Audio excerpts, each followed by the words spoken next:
Po pork belly is a popular traditional dish named after a famous poet, Su Po, in Song Dynasty about 1,000 years ago.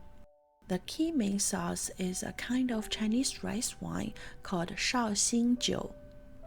It is this kind of rice wine give a savory aroma and a taste, prepared by stewing and then steaming the pork. And having fresh, great quality pork belly is the key. Thanks to my friend, I was lucky to get some fresh organic pork belly, and the best portion has 5 distinct layers of fat and meat. Now let's talk about the ingredients for this dish. We need lots of scallions and some ginger. And I like to separate the green leafy part from the white part because they have different texture and a slightly different flavor. And then clean the ginger and chop into blocks. Now let's talk about the sauces you will need. Starting with the rice wine. Shaoxing region makes the best of this kind of wine, and there are different brands from this region and it's all good. Since it's main ingredient, and you will need 2 cups or more here. And you will need ½ cup of the dark soy sauce, which will give a great color, plus some salt for the flavor. To balance the soy sauce taste, you will need some sugar. Rock sugar will be the authentic way, but regular sugar is fine as well. And you can use either kind or a mix of spices like star anise, cinnamon, or clove. Or you can use the 5-spice powder instead. Finally, you will need some chicken stock or replace by water. I used the frozen chicken stock that I prepared before. Now let's prepare the spice bag.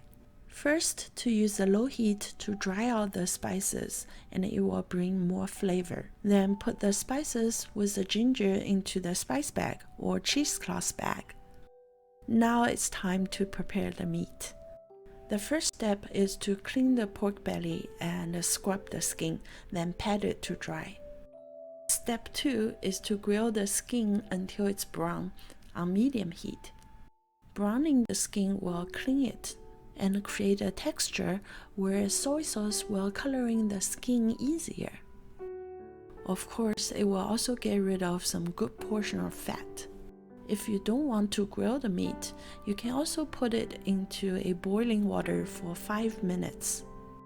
After grilling, soak the meat in the warm water and scrub the skin and clean off the charred part, and cut the pork belly into big cubes.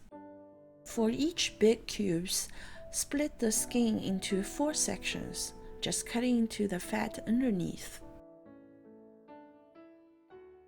Now it's time to cook. It's best to use a clay pot, but you can use a cast iron as well, and cover the bottom with a bamboo sheet. If you don't have it, you can use lots of green onion.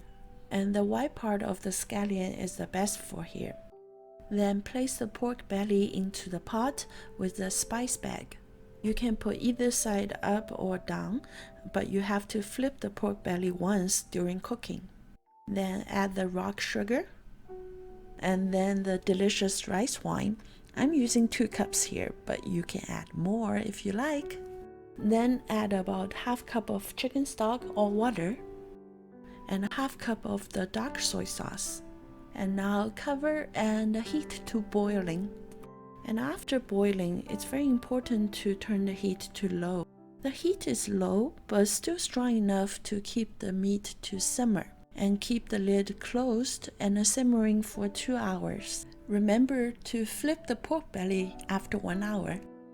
After 2 hours, it's time to steam. For steaming, it's best if you have a smaller clay pot with a lid, but you can also use a regular deep bowl and cover it with a regular plate, and cover the bottom with the remaining scallion, mostly will be the greens, and put the pork belly on top of the scallions. And now let's reduce the original sauce. Remove the spice bag and the scallions, And while reducing, you can filter the pork fat oil that is floating on top. The more you reduce, the stronger the flavor gets. And here you can taste the sauce and to decide the best reduction amount for you. And here you can add sugar or salt to suit your taste. Then pour some of the reduced sauce on top of the pork belly. The dark soy sauce is not that salty, but gives a great color and a flavor. The meat is already looking great here. I usually like to save some of the sauce for the side dish like yam or tofu, so you can make 2 dishes at once. Of course, you can experiment with other vegetables that you like. Now it's on the final step, steaming. And now steam it for 1 to 2 hours on high heat. While waiting, I will cook some rice, and it goes so well with the Dongpo pork belly. Finally, it is done, and it smells so good. The best Dongpo pork belly is tender, not that greasy, and full of flavors. The inventor of the Dongpo pork belly is called, of course, Su Dongpo. He is a famous poet in the 11th century, and he made a poem just called Dongpo Pork.